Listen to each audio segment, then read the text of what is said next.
तो hello student, लेकर के आ चुके हैं प्यारे बच्चों यहाँ पास। अब देखिए क्लास 9वीं का अर्धवार्षिक पेपर रियल वाला, जो कि कल यानी 10 दिसंबर को होने वाला है प्यारे बच्चों। एकदम रियल पेपर सामाजिक विज्ञान का लेकर के आ चुका हूँ फुल सॉल्यूशन के साथ। तो पूरा वीडियो को लास्ट तक देखना। और हाँ, आज जो कल मैंने जो पेपर डाले थे हिंदी के, उसमें से बहुत सारे आपके क्वेश्चन पेपर में आए हुए हैं, मिलान कर लीजिएगा। मैं भी रियल पेपर टेलीग्राम में डाल दिया है, जा करके देख सकते हैं। तो प्यारे बच्चों, अभी तक जिन्होंने चैनल को सब्सक्राइब नहीं किया है, फटाफट चैनल को सब्सक्राइब कर लो, बेल आइकन को प्रेस कर लो और इस वीडियो को जितना हो सके अपने दोस्तों में शेयर करना, ताकि सभी के पास पहुंच पाए और वो भी अच्छे से तैयारी कर सके।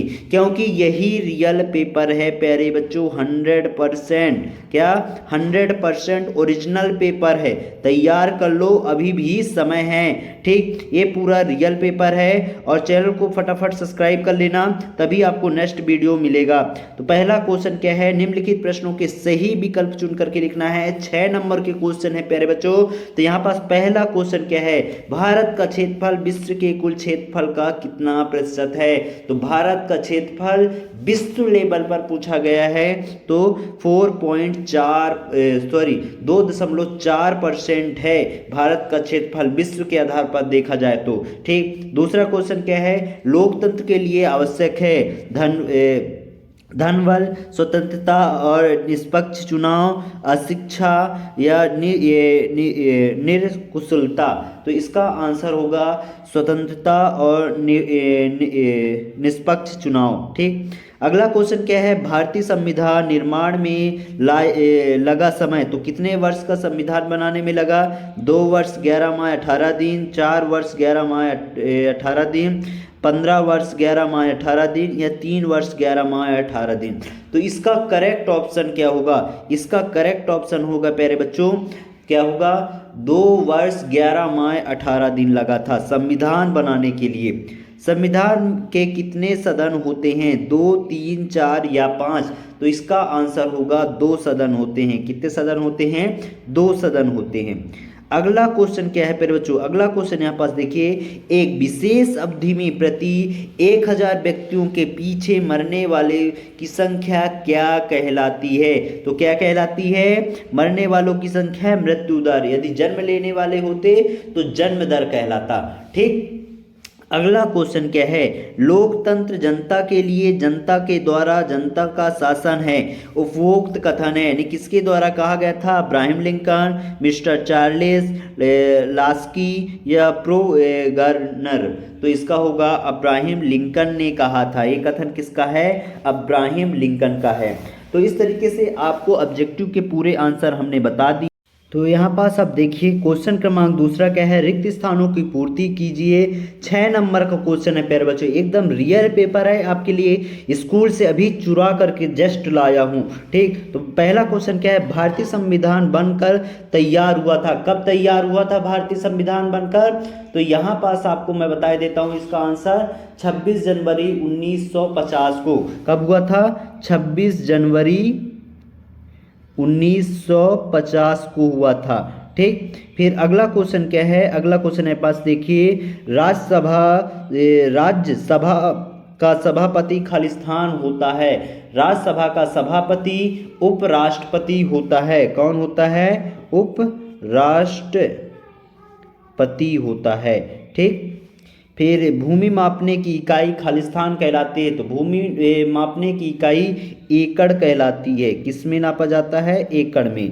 ठीक, आईआईटी का पूरा नाम क्या होता है। तो आईआईटी का पूरा नाम भारतीय प्रौद्योगिकी संस्थान, क्या होता है, भारतीय प्रौद्योगिकी संस्थान। फिर भूमि के मध्य में जीरो आंशक रेखा को खालिस्तान नाम से जाना जाता है। तो भूमध्य रेखा किस नाम से जाना जाता है, भूमध्य रेखा। ठीक, एकदम रियल पेपर है प्यारे बच्चों, सभी क्वेश्चन को अच्छे से तैयार कर लेना। ठीक, एक भी क्वेश्चन नहीं छूटने चाहिए। रूस की संसद को ड्यूमा कहा जाता है, ये सत्य है, ड्यूमा कहा जाता है। भारत एक धर्मनिरपेक्ष राज्य है, ये भी सत्य है। लोकसभा मंत्रिपरिषद को नियंत्रित करती है, लोकसभा मंत्रिपरिषद को नियंत्रित करती है प्यारे बच्चों। ठीक, सत्य है। उत्पादन भू श्रम और पूंजी उत्पादन के कारक हैं। ये भी सत्य है। क्या है? सत्य है। अगला क्वेश्चन क्या है? अगला क्वेश्चन यहाँ पास मैं बता दूं, ये असत्य होगा। क्या होगा? भारतीय का संविधान 15 अगस्त 1947 को लागू हुआ। तो ये क्या है? असत्य है, क्योंकि भारत का संविधान 26 जनवरी 1950 को लागू हुआ था। 25 जनवरी 1950 को प्रस्तावित हुआ था, हस्ताक्षर हुआ था, और 26 जनवरी 1950 को लागू हुआ था। ठीक, ये आपको पता होना चाहिए। छठवां नंबर असत्य होगा। फिर यहाँ पास देखिए सही जोड़ी। दो आब का क्या हो जाएगा प्यारे बच्चों? दो आब का होगा यहाँ पास सही जोड़ी में दो नदियों के बीच का भाग। क्या हो जाएगा? दो नदियों के बीच का भाग, ये एफ वाला। ठीक। फूलों की बौछार, फूलों की बौछार हो जाएगा पीर की पंजर। क्या हो जाएगा? पीर की पंजर। ठीक। फिर झेलम नदी, झेलम नदी का होगा झेलम नदी, एक मिनट प्यारे बच्चों बता रहा हूँ।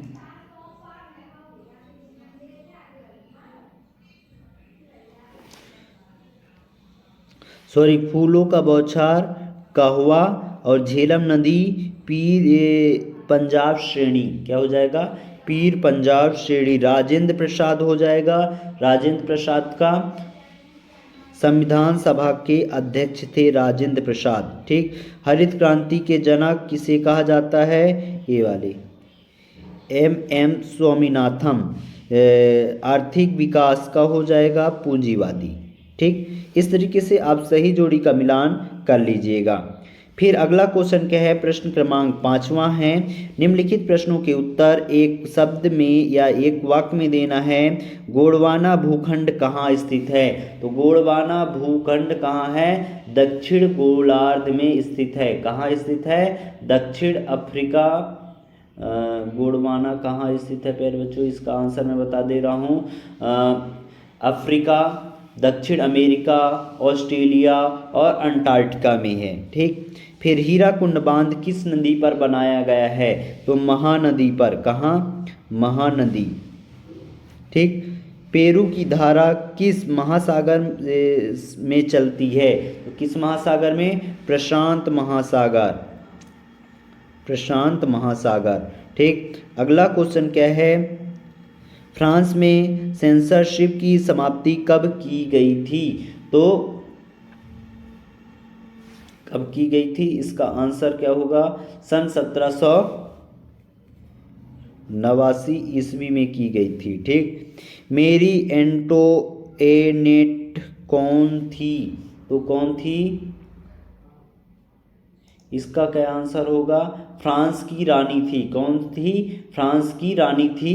ठीक। फिर मनोरम का उद्देश्य, मनोरम का क्या उद्देश्य था? ग्रामीण क्षेत्रों में गरीब परिवारों को रोजगार के अवसर प्रदान करना। क्या हो जाएगा? ग्रामीण क्षेत्रों में रोजगार के अवसर प्रदान करना, ये आंसर होगा। ठीक। अगला क्वेश्चन क्या है? अगला क्वेश्चन यहाँ पास मैं आपको दिखाते जा रहा हूँ। ये 5वां क्वेश्चन हो गया। ठीक। फिर यहाँ पास देखिए 6वां नंबर। 6वां नंबर क्या है? कर्क रेखा भारत के कौन कौन से राज्यों से होकर के गुजरती है? तो कहाँ से? गुजरात, राजस्थान, मध्य प्रदेश, छत्तीसगढ़, झारखंड, पश्चिम बंगाल, त्रिपुरा और मिजोरम। ये हो गए नाम। ठीक। नामी गंगे परियोजना क्या है? तो इसका आंसर लिखिएगा। नामी गंगे परियोजना एक एकीकृत संरक्षण मिशन है। इसमें राष्ट्रीय नदी गंगा के संबंधित दो उद्देश्यों प्रदूषण के प्रभाव को कम करना, इसके संरक्षण और कार्यकलाप को बदलना है। ठीक। डेल्टा किसे कहते हैं? तो इसकी परिभाषा भी मैं आपको बता दूंगा। नदी तंत्र किसे कहते हैं? ये भी बहुत मोस्ट क्वेश्चन है, 2 नंबर के है। कोरियाशील बल किसे कहते हैं? और भारत की जलवायु को प्रभावित करने वाले कारक कौन कौन से हैं? इन सभी के आंसर मैं आपको यहाँ पास दिखा रहा हूँ, नोट डाउन कर सकते हैं। 9वां वाला भी मार्श क्लार्क की पूंजीवादी पर क्या विचार था? तो इसके आंसर मैं आपको यहाँ पास प्रोवाइड कर रहा हूँ, आप देख सकते हैं और इसको नोट डाउन कर लेना। ठीक। तो यहाँ पास देख सकते हैं ये क्वेश्चन क्रमांक 6वें का उत्तर है, कर्क रेखा कहाँ कहाँ से गुजरती है। ठीक, उसके मध्य नमामि गंगे परियोजना का क्या उद्देश्य था, तो नमामि गंगे परियोजना का एकीकृत संरक्षण मिशन है। इसमें राष्ट्रीय नदी गंगा के संबंध में 2 नदियों